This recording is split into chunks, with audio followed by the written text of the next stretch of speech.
আসসালামু আলাইকুম। আমি শামীমা আক্তার পিএ রান্নাঘর থেকে আপনাদের সবাইকে স্বাগতম জানাচ্ছি। তো আজকে আমি রান্না করছি হাঁসের মাংস। তো আমি হাঁসের মাংসটা কিন্তু খেতে অনেক মজা হয়েছে। মূলত আমি হাঁসের মাংসটা আমার বড় আপুর কাছ থেকেই রান্না করাটা শিখছি। তো আমার বড় আপুর রান্না কিন্তু অনেক মজা। আমি হাঁসটা ভালো করে ধুয়ে একটা একটা করে ধুয়ে সুন্দর করে বেছে নিছি, যাতে একটা পশমও না থাকে। দেখতেই পারতেছেন যে হাঁস মাংসটা কতটা পরিষ্কার হয়েছে। তো এটা ধোয়ার পরে আমি একটা কড়াইতে তেল দিলাম পরিমাণ মতন। তেলটা গরম হওয়ার পরে আমি কিছু পেঁয়াজ কুচি দিলাম এটার ভিতর। পেঁয়াজ কুচি দেওয়ার পরে আমি এটার উপর দারচিনি দিলাম। এক এক করে গরম মশলাগুলো দিয়ে দিব। তো এলাচ দিব। এলাচটা আমি একটু ফাটিয়ে দিলাম যাতে এলাচের সুঘ্রাণ বের হয়। সেই জন্য আমি এলাচটা মাঝখান দিয়ে একটু ফেটে তারপর এলাচটা দিলাম যাতে এলাচের সুঘ্রাণ, এখানে প্রায় 10-12টার মতো এলাচ ছিল। এলাচের সুঘ্রাণটা কিন্তু খুব ভালো লাগে মাংসের ভিতরে। তারপর আমি তেজপাতা দিয়ে দিলাম। এটা হালকা লাল লাল করে ভাজবো। লাল লাল করে ভাজার পর আমি এখানে আদা রসুন বাটা দিয়ে দিলাম। প্রায় 2 টেবিলের মতন আদা রসুন বাটা ছিল এখানে।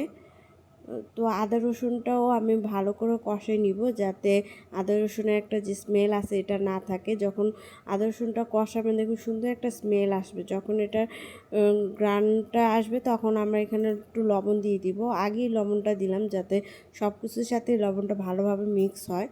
তো লবণটা দিয়ে আদা রসুনটা আমি সামান্য একটু কষিয়ে নিলাম যাতে ভালো লাগে। এরপর কিছু কাঁচামরিচ দিলাম। কাঁচামরিচ দিয়ে আর একটু এটা নেড়ে চেড়ে কষিয়ে নিলাম। যখন কাঁচামরিচটা সুন্দর একটা স্মেল আসবে এই পর্যায়ে আমি হাঁসের মাংসগুলো দিয়ে দিব। সবগুলো হাঁসের মাংস একত্রে দিয়ে দিব।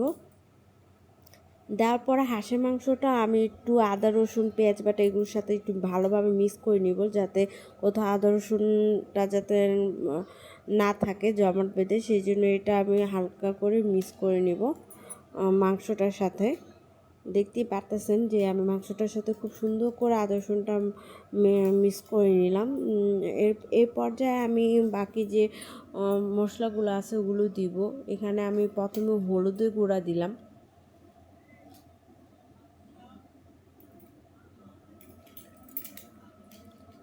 প্রথমে হলুদের গুঁড়া, তারপর হলুদের গুঁড়া প্রায় আমি এখানে 1 টেবিলের মতন হলুদের গুঁড়া দিছি। এরপরে আমি দিছি মরিচের গুঁড়া। মরিচে আমি একটু ঝাল ঝাল করছি। মরিচের গুঁড়াটা আপনি আপনাদের স্বাদ মতন দিবেন। তো আমি 2 টেবিলের মতো মরিচের গুঁড়া দিছি, কারণ হাঁসের মাংসটা একটু ঝাল খেতেই খুবই ভালো লাগে। সেই জন্য 2 টেবিলের মতো মরিচের গুঁড়া দিছি। এরপর ধনিয়া গুঁড়া দিলাম। এরপর আমি জিরা গুঁড়া ধনিয়া গুঁড়া একসাথে দিয়ে দিলাম। এখানে আমি আরেকটা মশলা ইউজ করব, সেটা হচ্ছে রাঁধুনি গরু মাংসের মশলা। রাঁধুনি গরু মাংসের মশলাটা কিন্তু মাংসের গ্রানটা খুব ভালো করে, স্মেলটা অনেক সুন্দর আসে।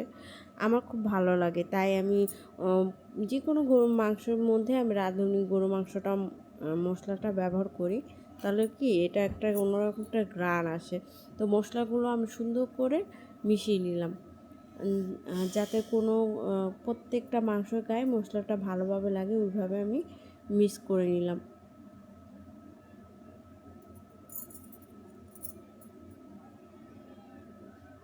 দেখলেন যে রাঁধুনি গুঁড়া মশলাটা আমি দিয়ে দিছি। তো এটাও ভালোভাবে একটু মিক্স করে নিলাম।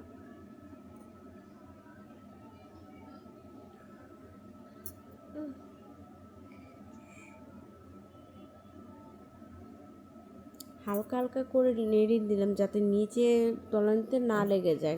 মাংসটা যদি লেগে যায় তাহলে কিন্তু এটা খেতে ভালো লাগবে না। এরপর যে আমি এটা ঢাকনা দিয়ে উঠে দিলাম। প্রায় 20 মিনিট পর আমি ঢাকনাটা উঠাই দিয়েছি। ডিম করে রাখছি আঁচটা যাতে মাংসটা অনেকটা সিদ্ধ হয়ে যায়। তো 20 মিনিট পর আমি মাংসটা উঠায় দেখলাম যে মাংসটা ঠিক মতন ধীরে ধীরে কষাইছে। তো সেই জন্য আমি এটা ভালো করে নাড়া দিলাম যাতে মাংসটা না লাগে। তো আবার একটু ঢেকে দিলাম। এরপর আবার একটু ঢাকনাটা উঠে আর একটু নাড়াচাড়া করে দিলাম। এরপর যে কিন্তু মাংসটা অনেকটা হয়ে গেছে, প্রায় 50%-এর মতন হয়ে গেছে। তো এই পর্যায়ে আমি পানি দিয়ে দিব, কারণ মাংসটা আমি হালকা মাখা মাখা ঝোল রাখবো। তো এই পর্যায়ে আমি এটা পানি দিয়ে দিলাম যাতে এটা একটু বাকিটা একটু ভালো করে সিদ্ধ হয়। সেই জন্য আমি পানি দিয়ে দিব। যখন পানিটা বলক চলে আসবে তো ওই পর্যায়ে আমি এটা ভালো করে লাড়া দিয়ে তো ওই পর্যায়ে আমি রসুনের কষা দেবো কিছু। মাংস কিন্তু হাঁসের মাংস রসুনের কষা খেতে কিন্তু খুব ভালো লাগে।